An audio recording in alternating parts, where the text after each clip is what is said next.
పుట్రూర్ నాయనార్ తమిళనాడులోని కాళప్పల్ అనే ప్రాంతం తిరువారూరుకు దగ్గరలో ఉంది. ఇక్కడ ఆ మహాదేవుడు అళగియనాథ స్వామిగా ఆదిత్యేశ్వరుడుగా కొలవబడుతున్నాడు.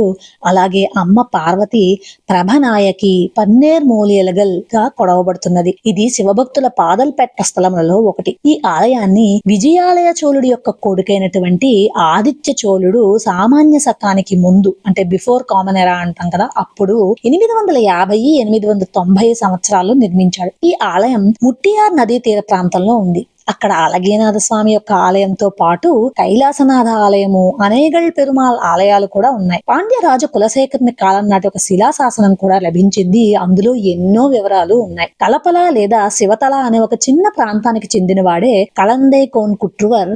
అతడే మన కథానాయకుడు కుత్రవ నాయనార్. ఇతడు చోళ రాజులకు సేనాధిపతిగా ఉండేవాడు. యుద్ధ భూమిలో తనదైన ధైర్య సాహసాలతో శత్రువులకు వెన్నులో దడ పుట్టించిన వాడు, అన్నింటిలో విజయాలు సాధించిన వాడు, మహాదేవుని భక్తులంటే మహాభక్తి కలిగిన వాడు. వారికి సేవ చేయడంలో ఆనందాన్ని పొందేవాడు. ఇన్ని విధాలుగా ఇతన్ని నాయనార్ల పురాణం కీర్తించింది. తన పరమేశ్వర భక్తికి వరంగా అతడు ఎన్నెన్నో యుద్ధాలను గెలిచాడట. అతని వీరత్వంతో ఎన్నో ప్రాంతాలను గెలిచి సంపదను కూడా పొందాడట. ఇన్ని గెలుపొందిన అతడు తనను తాను తను పొందిన ప్రాంతానికి రాజుగా రాజ్యాభిషేకం చేసుకుని రాజ్యాన్ని పాలించాలి అని అనుకున్నాడు. తనను తాను రాజ్యాభిషేకం చేసుకోవడానికి కూడా అతడు చిదంబర నటరాజస్వామి కోవెల పూజారుల ద్వారా రాజ్యాభిషేకం జరగాలని ఆశించాడు. వారి వద్దకు వెళ్లి వారిని అభ్యర్థించాడు. కానీ వారు తాము చోళరాజులకు మాత్రమే విధేయులమని, వారి వద్దకు వెళ్లి అభ్యర్థించినంత మాత్రాన మేము అది చెయ్యలేమని, తాము నటరాజుని సేవకే వినియోగపడ్డవారమని, అలాగే చోళరాజుల అభ్యున్నతిని క్షేమాన్ని మాత్రమే మేము కోరేవారము,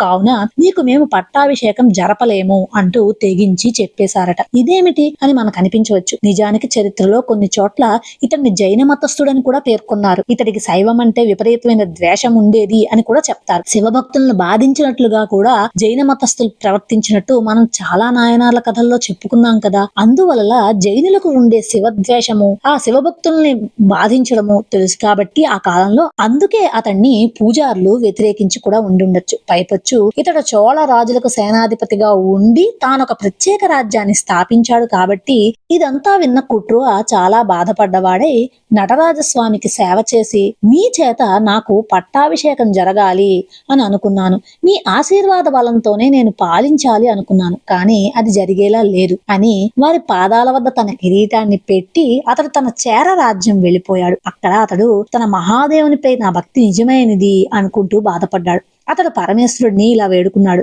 స్వామి, నీ పాదము నా తలపై మోపు, నాకు నువ్వే పట్టాభిషేకం చేయి. నాకు ఇంకే కిరీటము అక్కర్లేదయ్యా, నీ పాదమే నాకు కిరీటం, ఇదే నా చివరి కోరిక అని అన్నాడు.